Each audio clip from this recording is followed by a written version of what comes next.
York's classic rock, Q1043.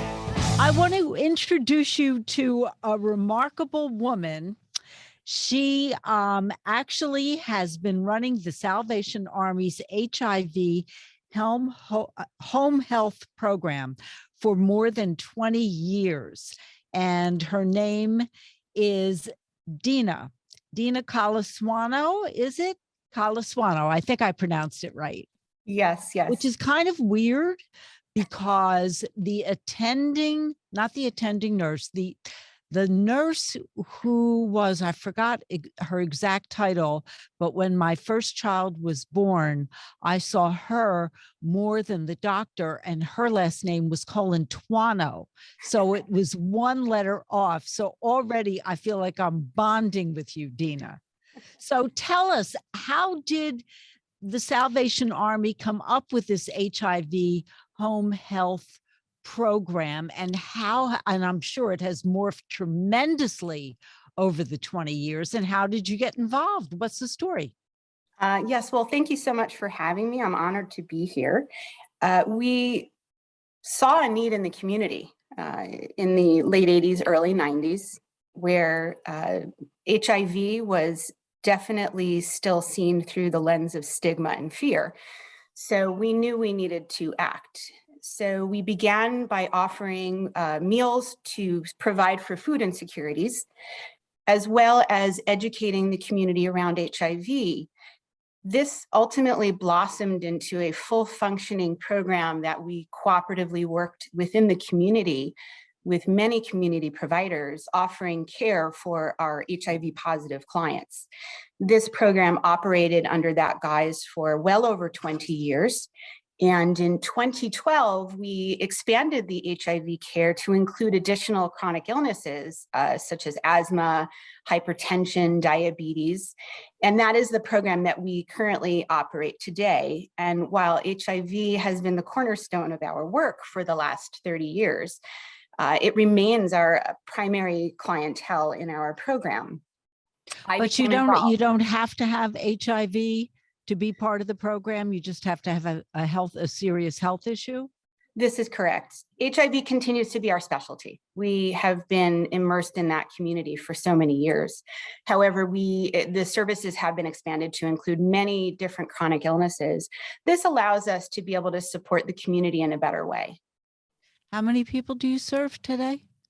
Our agency provides 450 clients, index clients, with services on a regular basis. However, our network of providers, which is all across New York City, provides services for well over 18,000 clients. So is the need actually greater than 18,000 clients? If in a perfect world, Dina, how many people do you think you should be serving? According to Medicaid surveillance data in 2021, we had access to well over 90,000 New Yorkers who were eligible for our services. So you're talking in New York City, 90,000 people. Correct. Wow. So first of all, how did you personally get involved in this particular program? In the early 90s, I started as an outreach worker, having had personal experiences with friends and family members around HIV. So it touched me very personally. And this allowed me to offer my knowledge that I had gained as an independent person in this realm. And it was a wonderful pairing. When it first started, the Salvation Army's program, I mean, there was a whole other mindset about AIDS and HIV. We didn't know what caused it in the beginning. It was like people dealing with leprosy. They were afraid to even get near someone with AIDS because you didn't know if you would then be impacted. What was it like then? It was a challenge. We had not only the family members, but even medical providers in the very early days who were very unclear about protection and protecting themselves and how to educate the members. And it took a great deal of boots on the ground, street work effort, one-on-one with people in the families of our members to help them understand the no risk that they essentially had through cohabitating or coming into contact with the member. So it was a team effort. We were out pretty much daily spreading good information to local communities and community centers and day programs, trying to spread awareness. How much of a problem is this today? Because we've reached the point with AIDS and HIV where it became not a death sentence, but treating a chronic illness. It was miraculous, actually, how this has changed in a relatively short period of time. Absolutely. The treatment options that we have presently, along with the prevention methods that are available to us, along with education, have gone absolutely a long way. We have really reduced transmission rates and death rates exponentially. However, we still have transmission rates happening. In 2019 alone, according to the Department of Health surveillance, we had just shy of 1,400 new cases in New York City alone. So we still have growing numbers. That is something we want to target and continue to take action towards. Our goal is to eradicate that completely. Is the cause primarily dirty needles? The cause actually, overwhelmingly, the number of cases are found among men who have sex with men. They're found primarily in the Black and Latino population. And these are populations that are very hard to reach. They're difficult to identify and difficult to find to educate.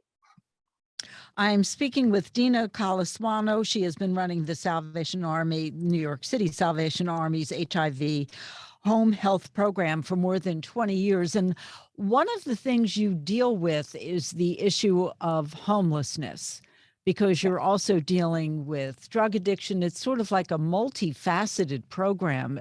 Once you start spiraling, it becomes more than a health issue. And I wanted to speak to you specifically about homelessness, because New York City, well, very recently, Mayor Adams decided to clear out the encampments. And out of all these 125 encampments, only 5 people decided to go to the shelters. So all these people are going somewhere else. And I just read in today's New York Times about how 2 different major cities have been handling the homeless issue differently.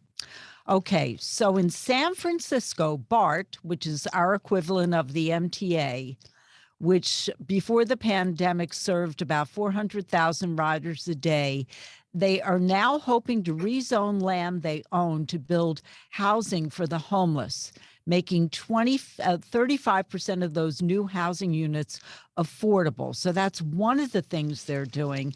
And then in Philadelphia, a much smaller city, in 2018, and they averaged about 1 million trips on mass transit on buses, subways, and trolleys before the pandemic.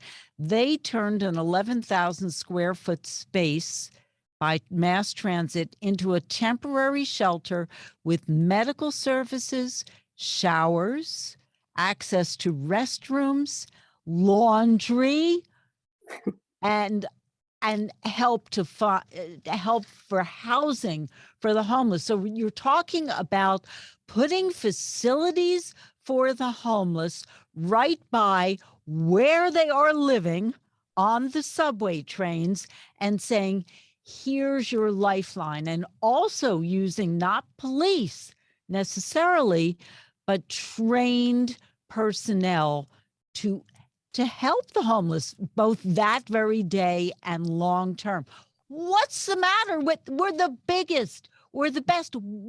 How did we get to such a horrible place in the city where we can't seem to find our way out of this? Because it doesn't just affect the homeless, it affects every person who rides the subway. Yes. So I can't necessarily speak to the actions of the mayor, but what I can speak to is at the Salvation Army, we are very diligent with our members who are homeless. And homelessness is a serious issue among our members. We work very hard to access programs and services like the lifelines you've described to be able to allow people the dignity of a place to stay. These are serious issues that are happening in our city. We have a very serious shortage of housing throughout prior to Oh, wait a COVID. minute. Let me stop you right here. We have a shortage of housing. However, we only have 40% of Manhattan office workers that are now back in offices. So you're talking about people, we've already worked remotely. We proved we could work remotely. Really, realistically, looking forward to the future, there are going to be a hell of a lot of empty office spaces in Manhattan. Of course, you have the not in my backyard syndrome, but I'm saying, yes, the facilities are there.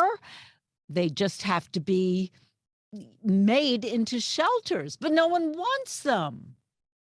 I think it comes down to affordable housing. Most of the members are unable to afford an apartment that may be in one of these apartment buildings. They are costly to the extent where it makes it unattainable for them.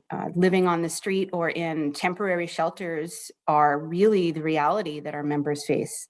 The resources are just not there for them.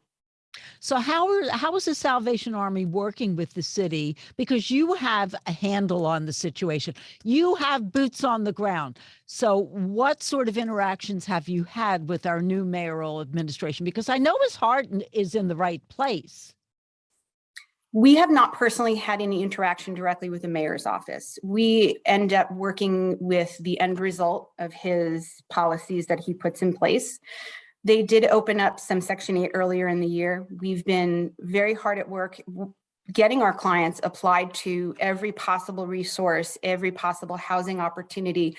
We basically cast a wide net in order to try to find a suitable apartment or housing solution for our members. If you had to estimate how many people are homeless in New York, how many would you say there are? Because I mean, it's very hard to get a count. And I know they do a count every year, but I think they do it in the dead of winter. And more homeless people are on the streets, certainly in summer than in winter. But what would be your estimate, Dina? I don't know if I could provide that number, having not done any previous research. However, in looking at our own data internally, I can estimate that at least 25% of our new members come in homeless. That usually is a standard number that we've been looking at for a number of years. And throughout COVID, that remained unchanged. Because you've been working in this program for so long, for over 20 years, so again, in a perfect world, how would you deal with this problem?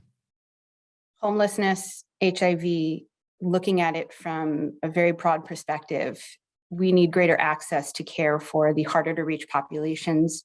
We need more affordable housing options, and we need for stigma to be something that is eradicated in this service industry as we try to house people successfully and with dignity. Of late, we've had a crime spike in New York City. We have had attacks on the subways, and in many cases, we hear that these are homeless people with mental issues, people that they need help. But I mean, people are terrified to go on the subway now. Yes. I mean, again, how would you, the mental health system changed over the years. And basically it was twofold. It was releasing all these people from mental health facilities, from institutions. And then came HIPAA. And then also came, well, if you're an adult and you're not of danger to yourself or others, sorry, we're not going to help you. And we're not going to force your family member to get help for you. It became like a no-win situation for everyone. Absolutely. You layer mental health issues on top of homelessness, in addition to possibly other illnesses that the community is facing. And you have a very serious challenge in working with this member to get them housed, to get them into care. It takes a team of people on the street to be able to reach that one individual and find them and pull them into care. these are challenges in terms of funding with organizations not having the ability to employ that group of people to do that level of work. I'm just curious, has the Salvation Army tried to meet with Mayor Adams about this? I mean, it would seem that if he was looking for solutions, he would be talking to people who have boots on the ground. Right. However, in my program, I am not aware of such activities that may have or may not have happened. I know that in our specific program, we have not had a sit down with the mayor. We advocate to New York State for additional services so we can provide for the members in the community. Okay, so Dina Colasuanno, we have about a minute and a half left. She heads the Salvation Army's HIV Health Home Program, and she has held this job for more than 20 years. What else have we not said to the audience you would like the audience to know? Thank you so much, Shelley. We've covered a lot of ground, and the support we receive from the community is instrumental to our work, and we can't do it alone. We are grateful to our funders, sponsors, donors, community members who actively support our services. And anyone who wants to get involved can visit our website at salvationarmynewyork.org. Okay, that is perfect. Thank you so much, Dina. And when we come back from the break, I will introduce you to a man you would recognize his face in a second. He's a great character actor, and you probably know the name Jim Broadbent, but he's a character actor, so he just melds into these characters. And we're going to be talking about his latest movie, The Duke, where Helen Mirren co-stars as his wife, and that's coming up next. Q104.3. New York's classic rock, Q1043.